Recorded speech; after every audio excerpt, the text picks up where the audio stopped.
Welcome back, everyone. I wanted to share with you an awesome buck that I was lucky enough to have show up this year.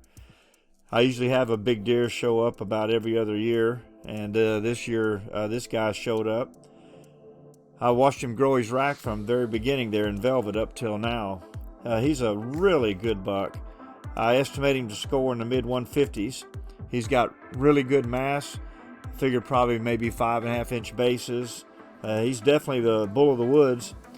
He's really fat and healthy, and I was really lucky enough to have him come in and anxious to harvest this deer.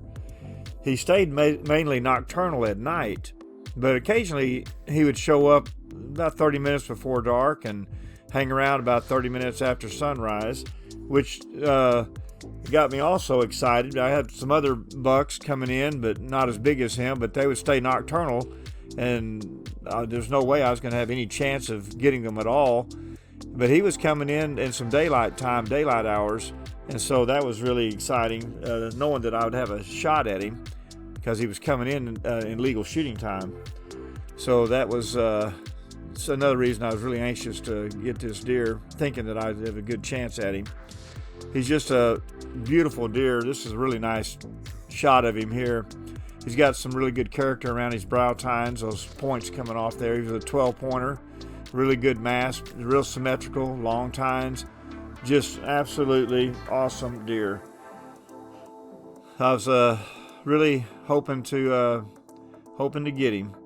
So this is opening day. This is Friday in the evening. I hunted that morning, but he didn't show. So about 7:20 Friday evening here, October 1st, opening day, this young buck came in. He's got some kind of a growth on him, some type of tumor or something on his brisket area. Other than that, he seems pretty healthy and doing fine, and so I think he's going to be okay, and maybe next year he'll have a bigger rack. But he wasn't my target deer. I was waiting on the big one to show up and hoping he'd come in. A couple of does came in, another smaller buck. And so I was sitting there anxious and hoping that the one I was after, the big one, would show up. I was sitting there watching and enjoying these deer, and then off to my left there, wasn't very long at all, there he did. He showed up and came in, and that got me all excited and got me nervous. And he wasn't scared or acting spooked or anything. He started walking right on in, and if he'd have just kept on coming in, it'd give me a good broadside shot like that, everything would have been fine. I would have got him, and I wasn't nervous or anything. But he stopped and he turned and started acting like he was leaving, and that got me all shook up. I didn't want him to get away, and so I went ahead and shot and rushed the shot. Usually I like to take a couple deep breaths and make sure of the shot, but I just got nervous this time and made a mistake. I rushed the shot and I hit him up high, and I don't think it was a mortal wound. As you can see, I'm using a crossbow, and the bolt hit high in the front shoulder, and there wasn't full penetration. You can see a lot of the bolt sticking out, and I think it buried into his front shoulder up there in the bone, and I don't think it hit any vital organs anywhere. But I was just devastated and chronically depressed, and all that work for nothing because I rushed the shot.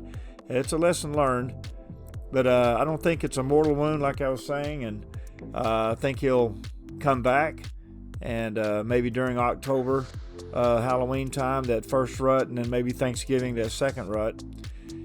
But he ran off, and off to the right there's some timber, and he ran off into the timber there and crossed the barbed wire fence.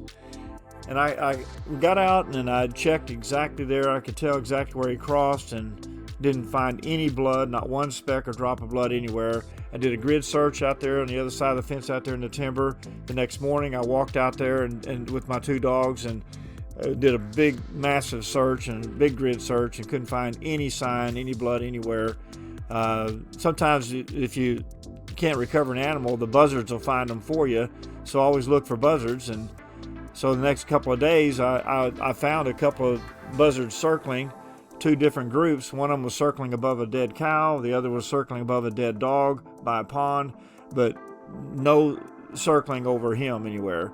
So that tells me that he didn't die, and he's probably okay. And so hopefully I'll get another shot at him, another chance.